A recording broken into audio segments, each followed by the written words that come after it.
Are near-death experiences and their light tunnels simply traps for our souls?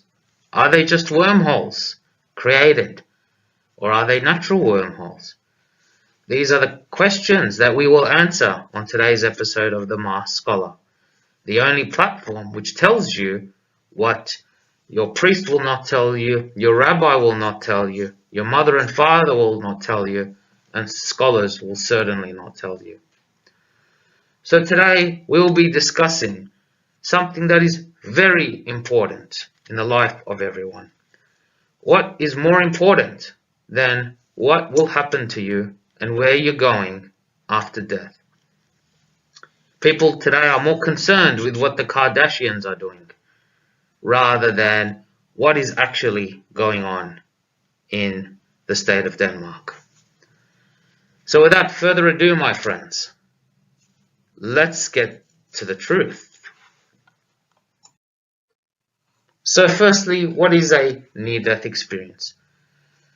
Nowadays, the new term is recalled events after death, or REDs, to categorically show that these were accounts after death and not near death. In a study by Dr. Pania with thousands of patients, the key hallmarks of this was generally that the body separated, or the consciousness separated from the body, a travel to a destination, a meaningful and purposeful review of life, and being in a place that feels like home, and generally a return back to life. So these are the common elements that we consistently see in our near-death experiences. However, the specifics are usually tied to the actual consciousness and the individual person. For instance, we see in a study of 826 participants, pretty much, if you were a Christian, you would see a Christian near-death experience. If you were Muslim, you would see a Muslim near-death experience. And if you were a Jew, you would see a Jewish near-death experience. Now, why is that? If death was an objective process, or there was a single religion, or in fact multiple religions, doesn't really matter, why do we not experience the same for each person? Why is it linked to your consciousness? Put that in the back of your mind for a second. And essentially, most of them describe tunnel experiences. So some of these tunnels are dark, some of them are dimly lit, and some of them are brightly lit tunnels. Now, one near-death experience describer, or recalled events after death, said that the whiteness they saw was unnatural. It did not seem like it was from a white light from natural or artificial sources. Then, in concurrence, they saw some balls of light. In addition, they had a feeling that this was all related to beings of the world which were kind of within her, in the same realm as her. She also experienced love and joy. Why is that? Why is it always love and joy? Some of them are not, but let's keep going. Some of them see the opposite. Some of them see themselves shooting past shadowy people, which were seen to be, quote, not were family members, but seemed to be family members waiting. Now, why is that? Why is it always a loved one, a family member, someone that you can trust, or some religious figure that's unique to you? Again, put that in your back mind and just park it there. Another one said she was seen flying at tremendous speeds in space. And in some cases, the white light was very forceful and engulfed her. Again, what's with this force? What's with this forcing element. Let us continue. Again, they describe entities. Entities which are making jokes that told her that none of her life was real, and she was essentially left alone in space. Who are these entities? Let us continue. Again, being taken by force and moving to another plane. Essentially, the force was taking her to places she didn't want to go. Again, why is it so forceful? What is going on here? Again, another near-death experience said they saw a wandering group of spirits, and one of them was quite specific. They were grey, gelatinous appendages grasping and clawing. Begs the question if these are similar to what we see in modern-day depictions of these frightful beings. And again, they saw these beings that were humanoid and were ugly and grotesque. Why were these beings implicated in this situation? We can see the paradox in that not everyone who is good sees good near-death experiences, and not everyone who is bad sees bad near-death experiences. Why is that? If there was some universal principle, we would see that a good person would have a good near-death experience and a bad one would have a hellish, but that's not what we see. We see purported atheists, murderers, whoever, experiencing good, blissful things, while the good ones experience hellish things. So are NDE, white tunnels, simply just wormholes? I.e. that the tunnel is, as Einstein and Rosen explained, just a link between dimensions, and in some cases loops around itself. And the white light is essentially the light from the other dimension on the other side. If that's the case, then this is the summary. Near-death experiences appear to be varied with individual consciousness based. In other words, it's tailored to you. There seems to be a tunnel that's associated with pleasant vibes, usually. There's a sense of unnatural beings, spirits and guides watching you. Why is that? They always encourage you to go back to the earth for some unfulfilled mission. Why is that? The descriptions always appear to be consistent with a wormhole. If so, a wormhole is a space or tear or portal that connects one dimension to another, and in some cases loops back into the same dimension. So this is just a primer video.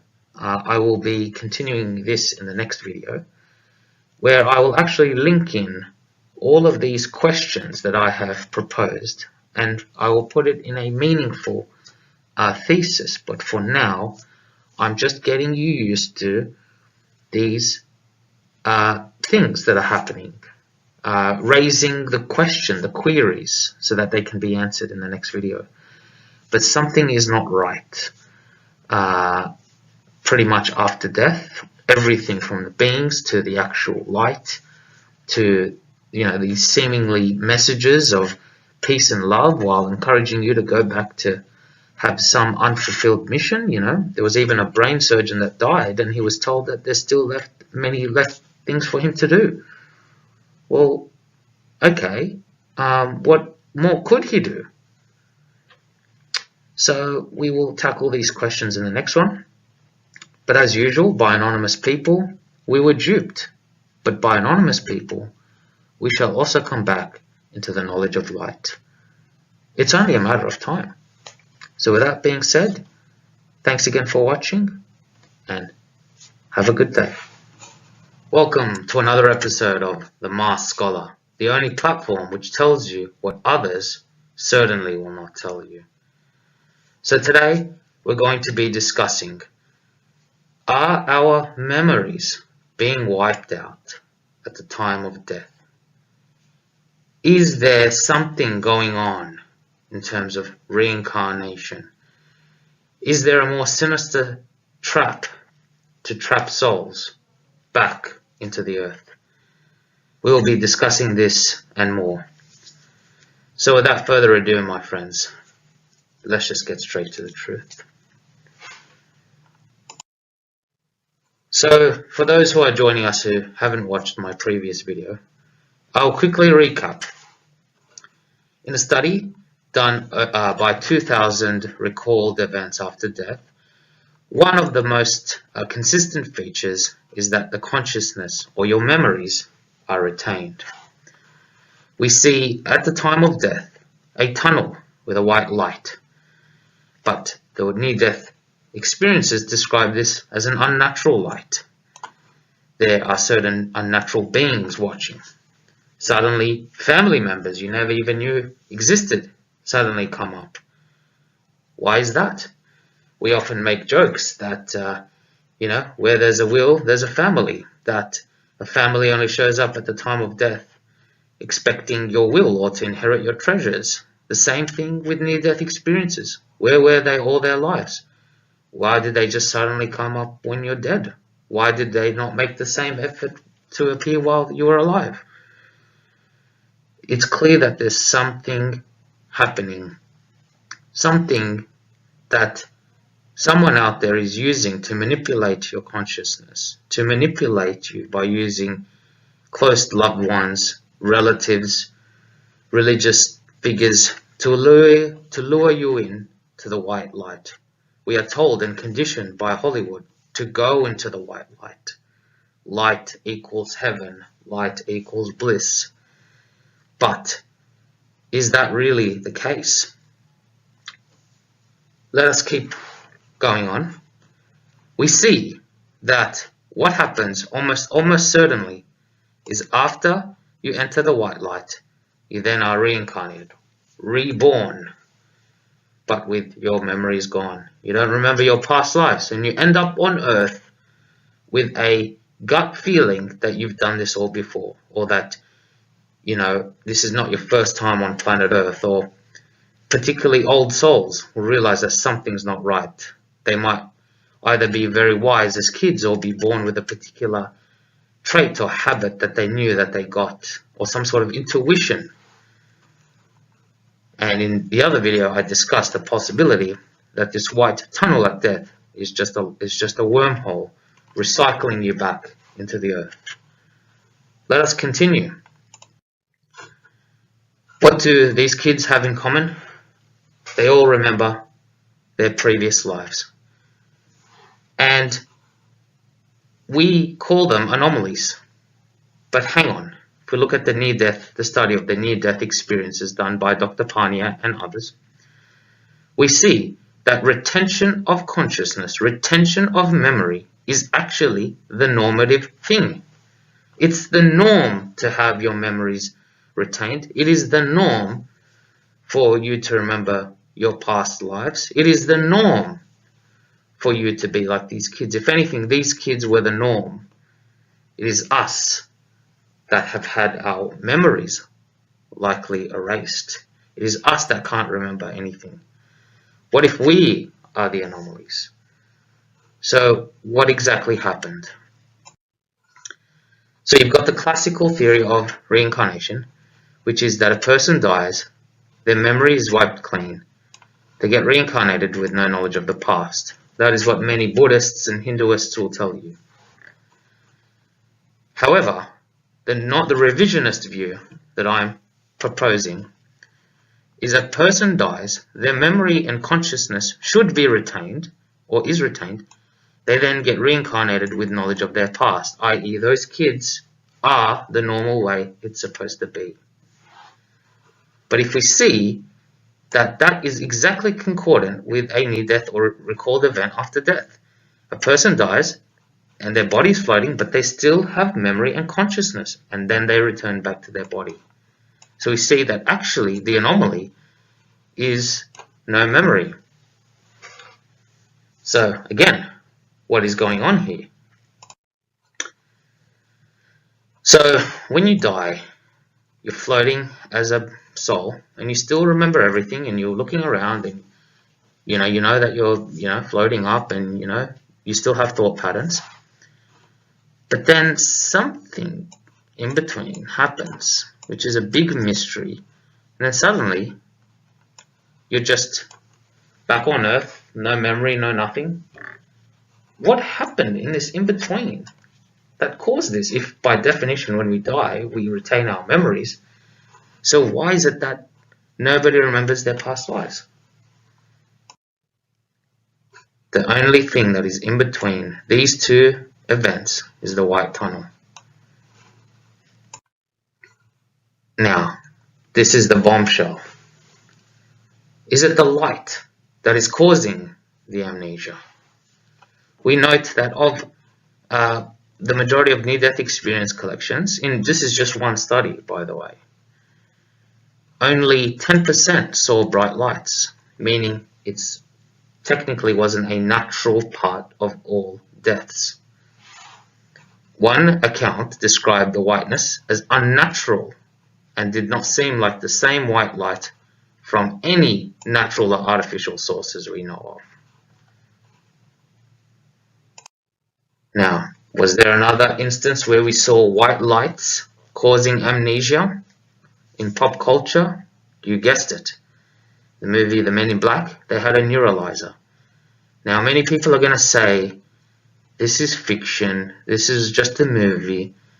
Well, I've got news for you, reader at home. Movies are often based on real life events, either imagined or real. Anything that can be imagined is real. Now, you might say, this is preposterous, and I'm being preposterous. Am I? Have a look at this next slide.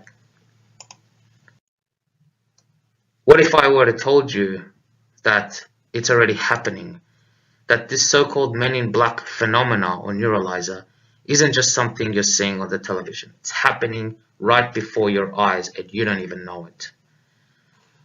Scientists have already used light sources to both regain memories and also to scramble memories in mice and rats.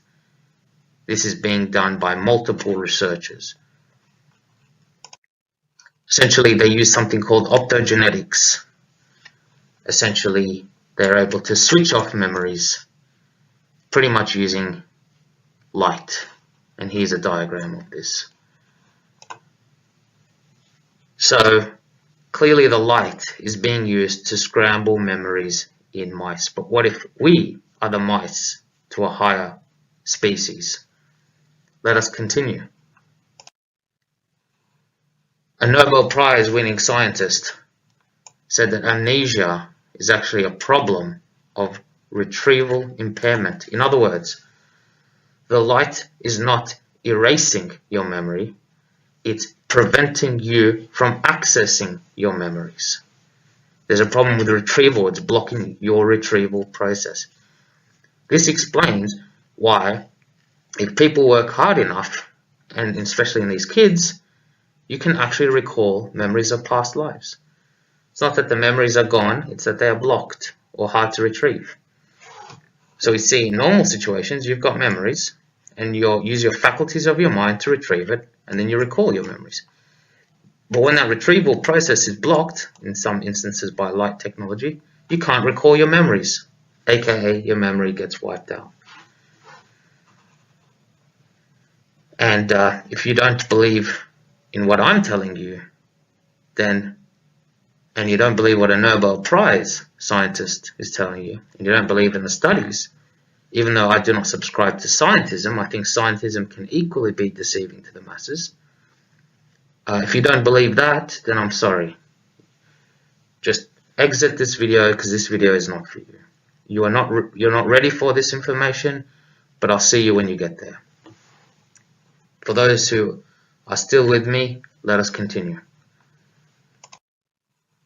So, the synthesis diagram that I have proposed is: you are a human, you die, your body floats up, you still got full memory and consciousness. Now a white light appears. This is a combination of a wormhole, alright, and notice how it cycles back on itself, and a artificial light that is used to scramble your memory retrieval process. It is at this point that you are recycled back into Earth, into a new body with no memory, and you are kept there over and over and over again, as exactly what the Hindus and Buddhists have told us for many, and the Tibetans for many thousands of years, that we will continue in cycles until we break free. They were not stupid, okay? This is ancient knowledge, ancient wisdom that the ancients already perceived. But we were too stupid, or blinded, I should say, to not actually figure this out. So the summary.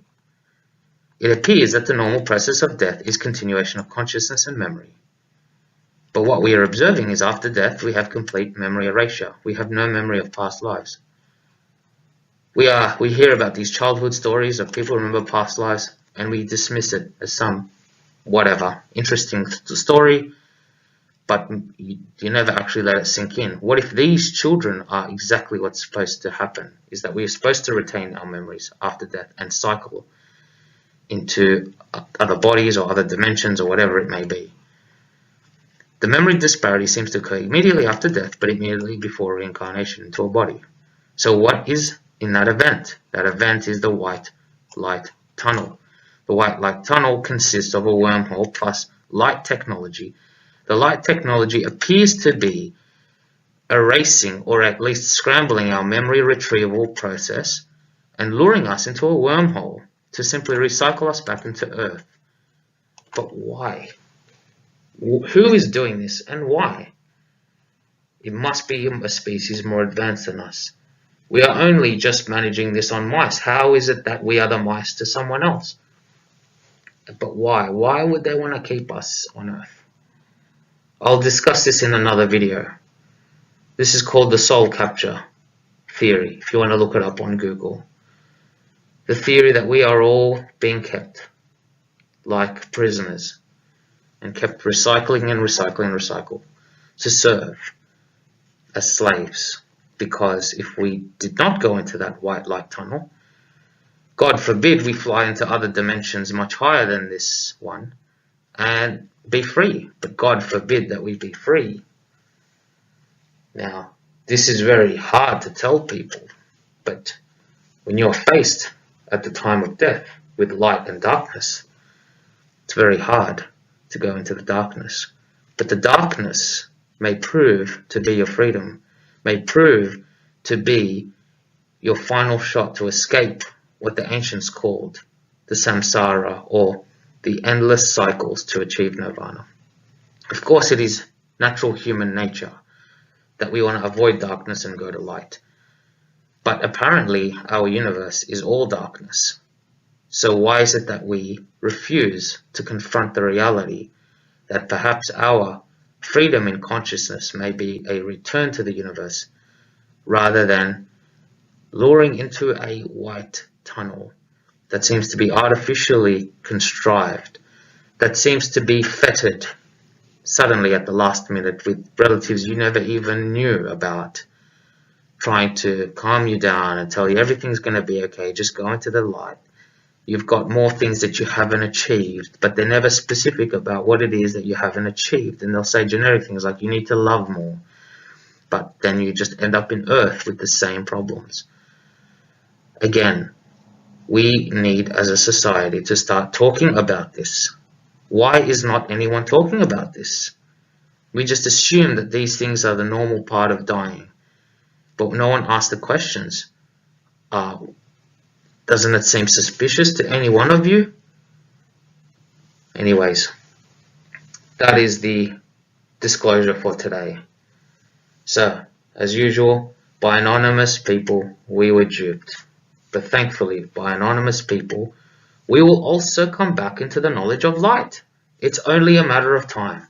So with that, thank you, and have a good day. Are our souls being harvested for energy the same way that was portrayed by Morpheus holding the battery? Is this the reason why our memories are blocked once we die and are suddenly back in the same material bodies again?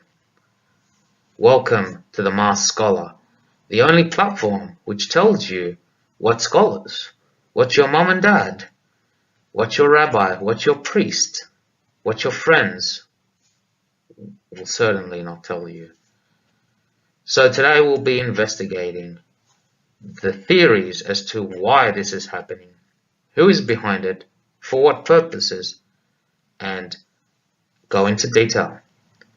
So let's get to the truth. The three prevailing theories as to why our souls are being trapped at the point of death and recycled back into the earth is, the first one is the energy harvesting theory, also called the energetic vampirism. The second theory is the prison gold mine theory. And the third theory is the general dominion theory. So this picture encapsulates the hierarchy of human behavior.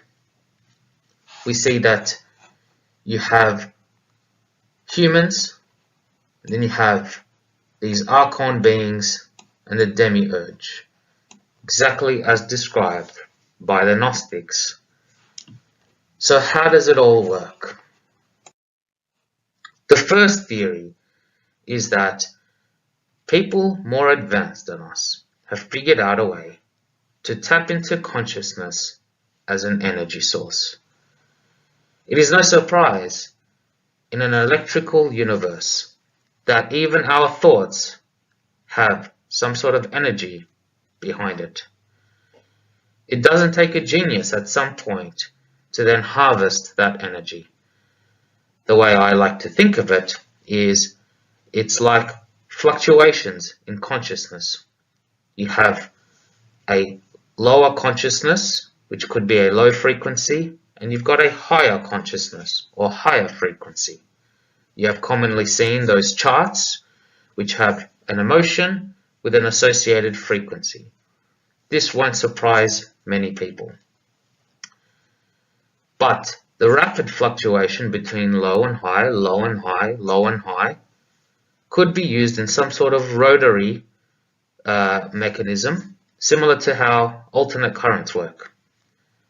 Essentially, it's a fluctuation that somehow produces an energetic output. Thus, it makes sense that someone in a plane higher than us has figured this out and therefore somehow power themselves using what is called hive consciousness or collective consciousness. In other words, not the energy of a single person, but the energy or energetic output of a large collective. The best example of this is something like 9/11, where everyone was collectively sad and upset, and that produced a collective vibe in the air of general downness. The other example is in a World Cup, watching the World Cup final. Collectively, everyone's spirits are up and you can feel the vibe and the electricity in the air. This is the best way of explaining this theory. There is a book called The Harmony of Consciousness as Dark Energy. And this model here suggests that we are on the third density and that we have these spirits in the fourth density. And once you escape the fifth density, you can actually be free for once. But apparently, we keep getting recycled back into the third density or the third dimension. For those who believe that this is far-fetched, again, I will point you to some instances present in science of publications where consciousness is caused by the organization of energy in the brain or is created by electromagnetic forces. Whatever it takes to convince you doesn't matter by me. Whether it's scientism, whether it's sensationalism, whether it's spiritual mythos, legend, it doesn't matter. They're all tools to get to the final destination. Whatever floats your boat, floats your boat. I don't personally exalt scientism as the be-all, end-all, but this is how some people will come to know. And if that's what it takes to get you on board, then that's what I'm going to use. The second theory is the gold mine theory, which is a very interesting theory. It suggests that the reason why we keep getting reincarnated back on the earth is to mine and to serve and to produce gold, amongst other things. But have you ever wondered why gold is so special? How did our ancient ancestors come to like gold if, aside from various basic properties, it's practically useless? The theory is that there was a planet called Nibiru, and on this planet there were these archontic beings, some of them called Igigi, and some of them called, I'll say the A word, so that you understand what I'm saying. These people realized defects in their atmosphere, okay? And apparently, to solve this hole, they used micronized gold, or small particles of aerosolized gold that apparently has retentive properties to their atmosphere. The problem is that their planet did not have gold. So off they went to search for a place that had a large amount of gold, where they stumbled upon places like Africa with large amounts of gold.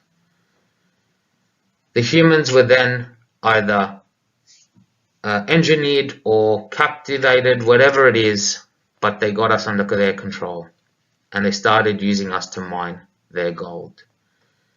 This is perhaps why, in our memory, we always see gold as something precious, as something to be traded with, because we were conditioned that way. Gold is good. Keep getting more gold. And initially there was this race called the Igigi who were their servants, but for some reason it was not enough and they needed more. This is why it's depicted as this giant, and this is actually us. You see, people, mythologies are usually based on some sort of substance. It could be a substance of 1%, 2%, 10%, 30%, we'll never know. To completely dismiss these things as just fanciful drawings, I again would encourage you to reconsider that thought. All mythos is based on some sort of substance. So they needed us to mine their gold, and they needed a large amount of gold. The third theory is general dominion. The belief is that the earth was always theirs, and they always had control of the earth. And on the time scale, humans are but nothing. Therefore, it is them who is their rightful claim to the throne, and we are their rightful slaves, and lower in consciousness, lower in ability. And this is the same way that we treat chickens or dogs. We believe that we are just naturally higher, that in some cases chicken are our energy source. We don't see anything wrong with killing chickens, subjugating them, putting a pen around them, feeding them whatever, and getting them to do things that we want to. The same thing with them. There is a plane of people, of existence, of beings above us, above our plane, that view us like chickens, waiting for their golden egg, and somehow using them for energy. Now again, I hope all of this is fanciful mythology, and I hope all of these are just fanciful theories on the internet. I really do hope so. But at least the people should know about it. At worst, we can dismiss it, but if it's true, then we will need to seriously reconsider as a race what we are doing on this planet and why no one has described an escape plan. So the summary: humans are prevented from soul liberation upon death through a white light tunnel. The purpose is to erase your memory, to keep you reincarnating back into the wormhole, back into the third dimension, back into your physical body, and doing it over and over and over again. Why? To maintain a healthy amount of slaves. Why? Why do they need us constantly here? Not only to mine gold, but also as energetic output for them through consciousness mechanisms, through consciousness technology, through fluctuations in consciousness, through fluctuations in emotional state. Now this sounds completely ridiculous, I know. But remember, a truly open-minded individual considers everything. And it's not out of the realm of possibility that consciousness is an energy, can be energetically exploited somehow. And they may have figured this out. And until we figure this out, we're going to keep dying and reincarnating, dying and reincarnating, dying and reincarnating. All the while we know something is up. We know something. We know we've been here before. We have deep-seated dreams or deep-seated vibes about, the fact that we've been here before.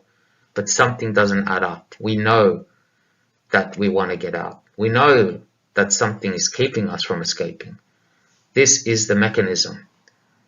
So in another video, I'll discuss potentially how to actually escape the matrix, how to escape this reincarnation cycle.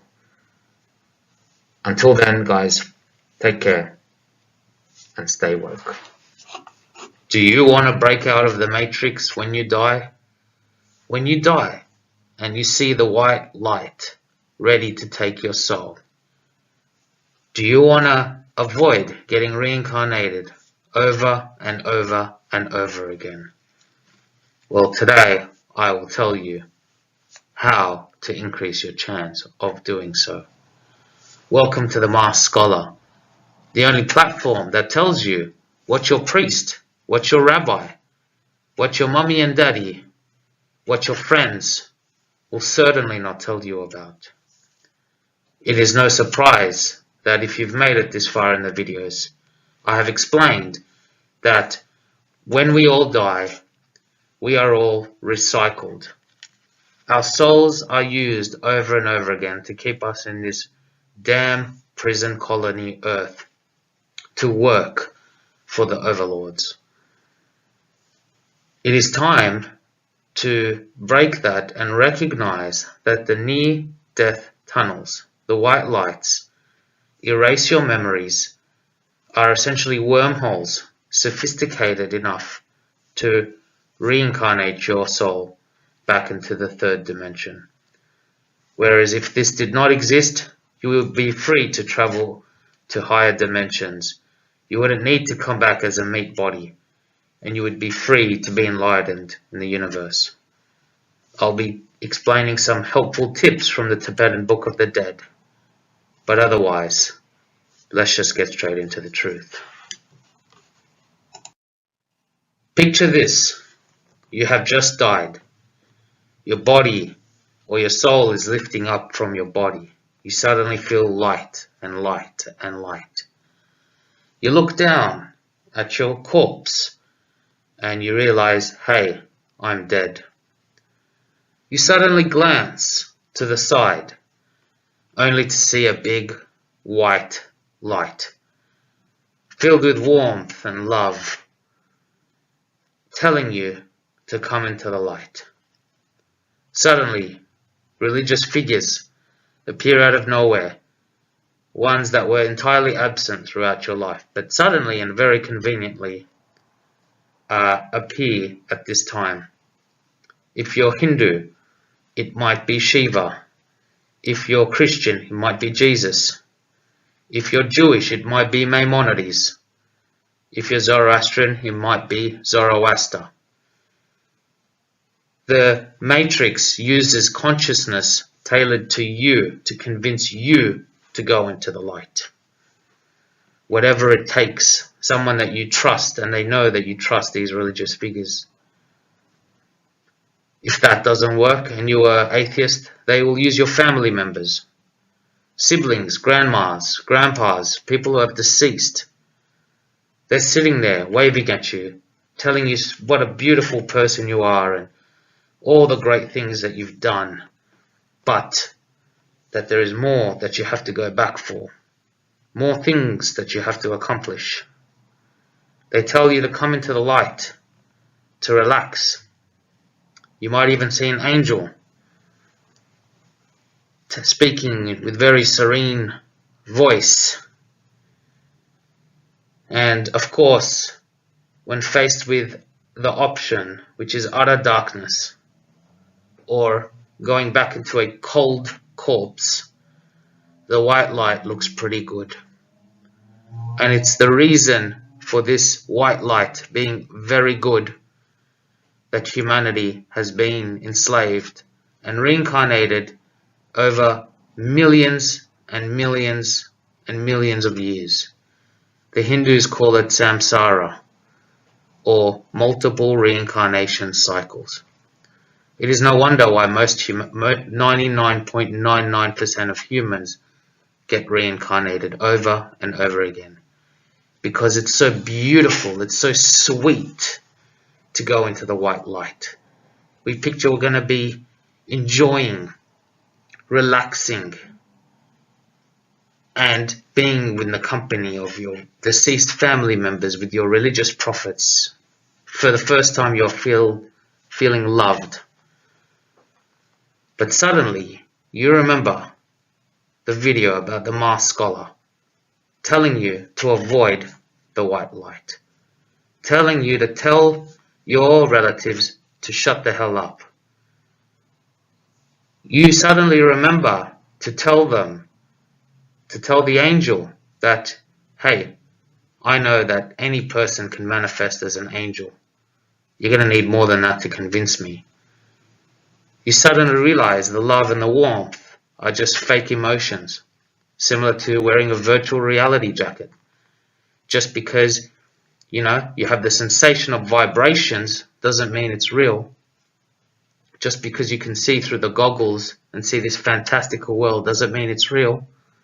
These are all simulated emotions, visions, and so on.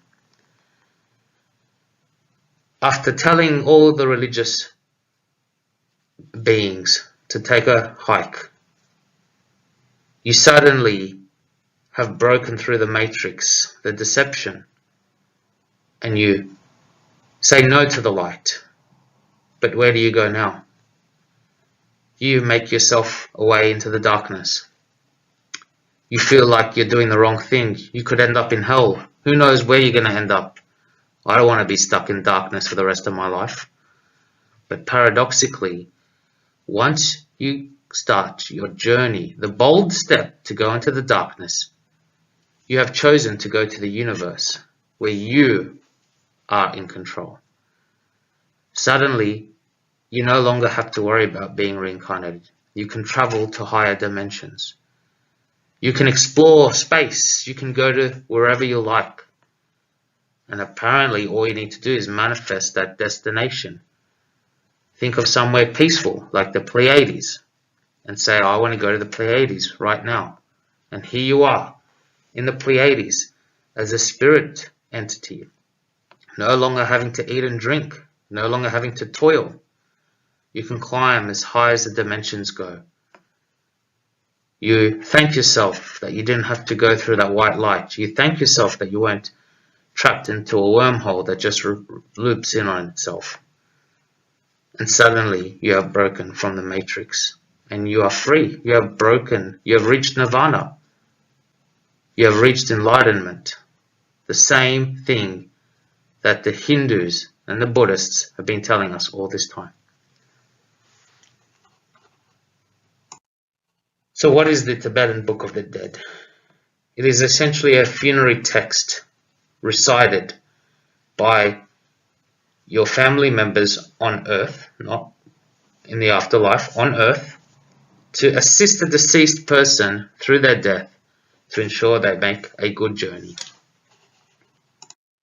These are divided into what they call bardos, which are just intervals of consciousness.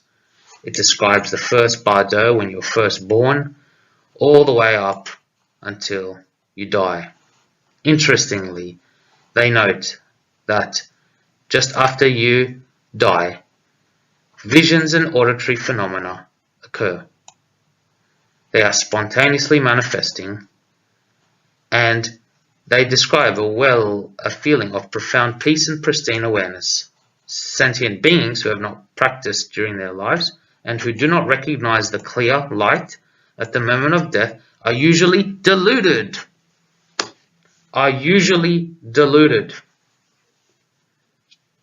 If you do not recognize that white light and its ability to erase your memory and reincarnate you, you are deluded. Oh, but I want to see my deceased grandma. Your deceased grandma is going to cost you another life of toil. Your religious figures are going to cost you another life of toil. The feelings of love and warmth that last for 2 minutes will be followed by another lifetime of coldness and hardship. Just bypass those 2 or 3 minutes and suppress the natural urge to go into the white light. Suppress the natural urge that this is where you want to be. Because it is a delusion called the 5th bardo of luminosity. And after that, transmigration based on your consciousness. Apparently, humanity is going into an increase in consciousness, an increase in frequency, which means that if it's the time to escape, now is the time to do it. You see, the way that they have us controlled is not that we're some vegetables in a white soup, like in the movie in the Matrix. Obviously, I can't confirm or deny this, but I think it's just more straightforward. Consciousness is an energy, and they have already figured a way to harness energy or influence that energy, influence our conscious. What are they called? Consciousness grids. Consciousness grids. If every one of us is a battery, then the earth is like a battery pack, all connected up. And they have found a way to influence this battery pack through frequency modulation.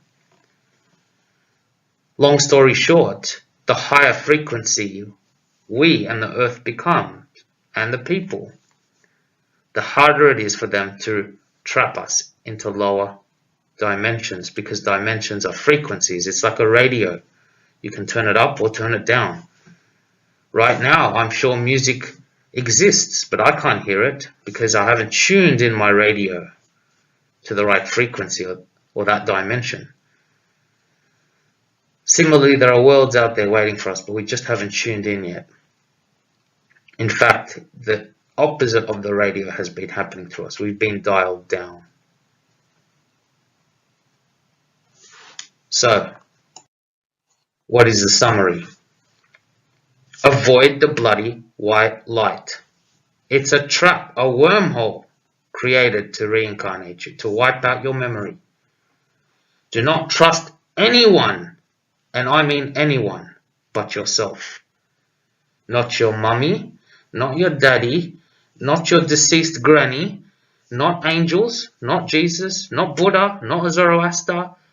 These are all consciousness tricks tailored to you, to persuade you to get into the light. Do not fall for those fuzzy, warm feelings, the feelings of love and unconditional love. It will feel good. That is what they want you to feel. You're not going to go into a light feeling like crap. They're going to make it beautiful, but like Madonna says, hell is paved with good intentions. Apparently, manifest your final destination, somewhere safe, somewhere like the Pleiades, and just go. Go into the darkness. The universe by nature is dark, and you are the universe. You are the darkness. Okay? And do not believe anyone's words that you, quote, haven't finished your life's mission, or that you've still got more to do. Who are they to judge when your life is and isn't completed? That's a decision that you make on assessment of your life. They will always say it's insufficient, go back. It's insufficient, go back. It's insufficient, go back. Because you say, yeah, you're right. I still have more to do. I haven't loved enough. I'm going to go back into the white light. I'm going to go back into my body. Whatever it takes to get you back into that meat sack. And back again, you're working and imprisoned. Until you get your next opportunity, next time you die around. And again, and again, and again. As humans, we need to start talking and collaborating about how we are going to do this. Obviously, the fact that I'm here means that I was unsuccessful last time in my previous life to get out of there. I'm not saying I have all the truths. I'm not saying this is the definitive way to escape the matrix. But at least the conversation has been started. At least the conversation has been started. Now we need everyone to talk about this. We all have that gut feeling that we've been here before. So why is no one acting upon it? So, I shall leave it with you. This video may be the most important video of your life. Unlike very other religious claims that say they saved your souls through knowledge, this is the knowledge that will literally save your soul, not some abstract concepts. This is the gnosis that you were supposed to know, but was hidden from you. But, as I mentioned, by anonymous men, we were duped. But thankfully, by anonymous people, we will come back into the knowledge of light, and not the light of the near-death tunnel, but the light of gnosis. So thank you. Have a good day.